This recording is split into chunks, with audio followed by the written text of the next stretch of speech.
Hi everyone, we are focusing on conditional sentences. There is a right and wrong way. There's 3 different sentences that fit in this category, and we'll teach you how to write each one.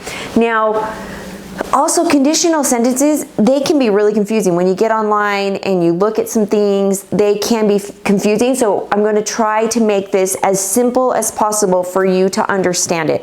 Now, if you do not understand your tenses, you will not understand conditional sentences very well. So you really need to understand your simple, progressive, and your perfect tenses to really truly understand how to write a proper conditional sentence. And I think you guys know how to do those, right? Pretty good. You understand your tenses pretty good, I think. First off, lots and lots of conditional sentences use the word were. Now this is a be verb.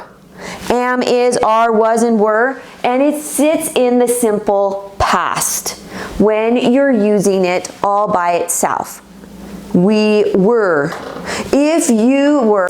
Now you're not always going to use it, but you will use this often in conditional sentences.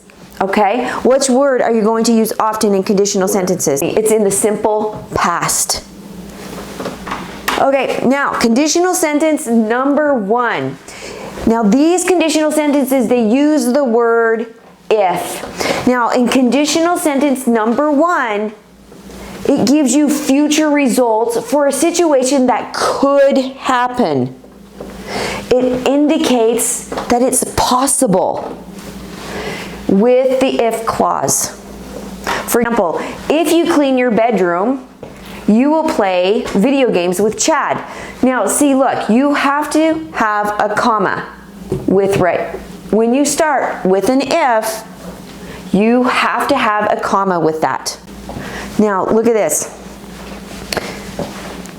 Your present simple tense, clean. Do you get that? It sits in the present simple tense. Simple present tense. It doesn't matter how you say it. You just need to know. It's the simple present tense. Present simple tense. It's clean.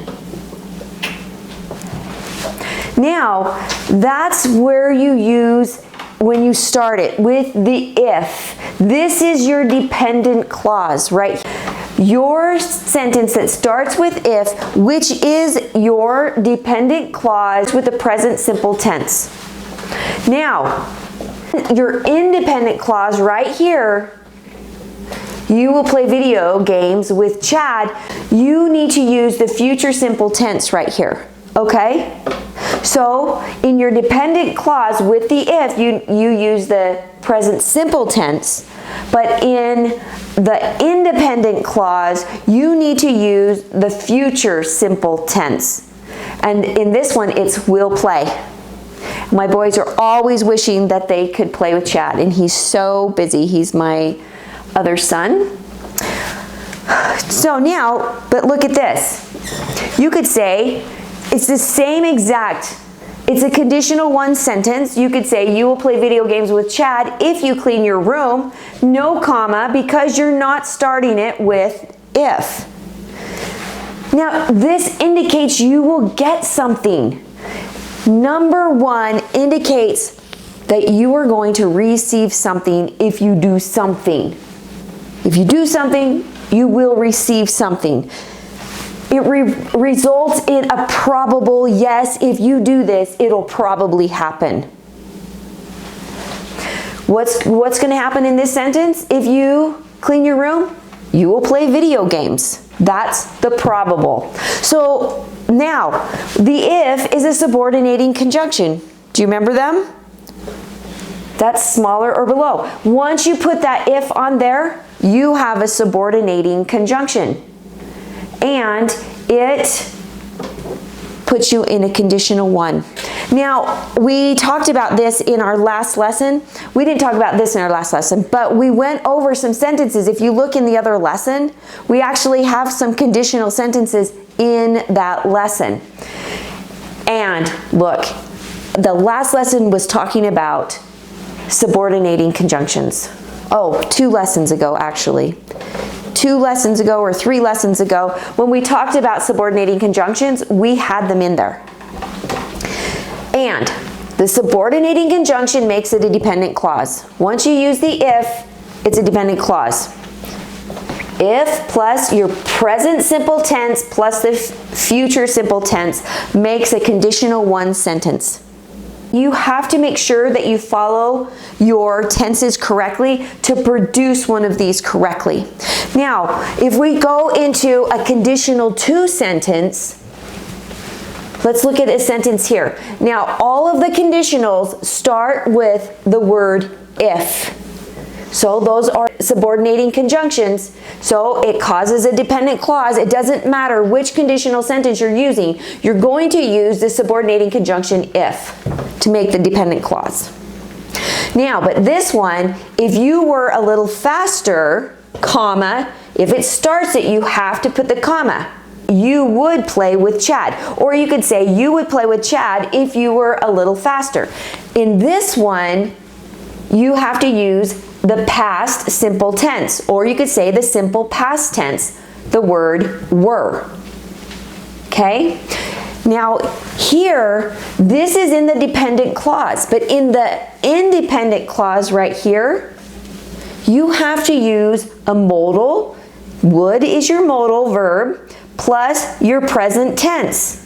Right here. Now there's a little bit more to this, but I'm going to simplify this one as much as possible today in this lesson. Modal plus present tense. Modal, present tense. Modal, present tense. Do you see that? So if you're not understanding your tenses, you're not going to understand this. What are your modal verbs? Do you remember? They're your auxiliary verbs. Would, should, could, can. Would. Might, must. Can, could. Can, could. Anyways, those are your modal verbs. You use modal verb with your present tense. And most of the time, you're going to use it with the word would, but not always. But oftentimes, you're going to see it with would. Now, look at the conditional two. It can't develop into anything. If you were a little faster, you could play with Chad. Nothing's going to happen because you weren't fast enough to clean your room. You're jabbing something. Hey, if you were a little faster, you could have played with Chad. You're giving a jab. You're being kind of rude, you know, or maybe you're teaching a lesson, whatever. But you could be jabbing someone. You're not expected to receive anything from this kind of comment. You're basically telling them how it is. Well, you lost out. Sorry, buddy, you lost your chance. Your result in receiving nothing. You're not receiving nothing. Not a chance to have. Nope, you're not going to have anything when you have a conditional two. See, it's sitting in the past. You could have done it. Should have done it. You would have done it. It will pan out to nothing. So that's your conditional two sentence. Now let's look at the conditional three sentence. Let's read an example. If you had finished your bedroom, you would have played video games with Chad. Now, obviously we need to use our subordinating word, if. This is a subordinating conjunction. It causes this to be a dependent clause right here. And then this is your independent clause. Now you can switch it around and you could say, you would have played video games with Chad if you had finished your bedroom, and then you don't have a comma. But if you're going to start it with the subordinating word, you need to make sure you have your comma. That is a comma rule. And we talked about that in our subordinating word section. Now, in a conditional three sentence, you're going to use your past perfect tense. Had finished. Look, if you had finished, this is your past perfect tense.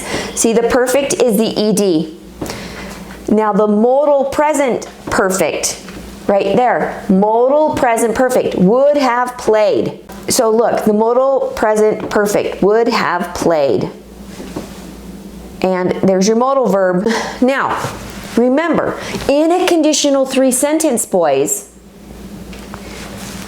you did not receive the goods. Now, my sister, about 25 years ago, the first time I went and visited her, she moved a long way away, and we flew in to see her, and she gets on her phone. It's when cell phones first came out, and I actually didn't even own one, but she got on her phone and called her husband, said, "I've got the goods." That's where this is coming from. You didn't receive the goods. So oftentimes, since that has happened, we say we've got the goods. I've got the goods when we pick somebody up at the airport or something like that. That's where this is coming from. So it jogs my mind. In the conditional modal, you didn't receive the goods. It's past tense. It's done. It's finished. You're not receiving the goods. You didn't get the goods this time. Nobody showed up on the airplane. They missed their flight. Not ever going to happen. Nope, it's done. It's over. You missed your chance to play video games with Chad. Sorry, buddy. Nope. The main clause uses the perfect tense plus the modal. Okay? Make sure you remember that. It's going to be the modal present perfect. It's going to use the perfect tense. Here's your perfect tense right here with the ed. With actually and your have. You have, if you're going to put in perfect, you have to use the correct auxiliary verb right here. Okay, everybody, I hope you enjoyed this lesson and it really helps you. And don't forget that you can put other words in to help you understand. Thanks for watching. Bye.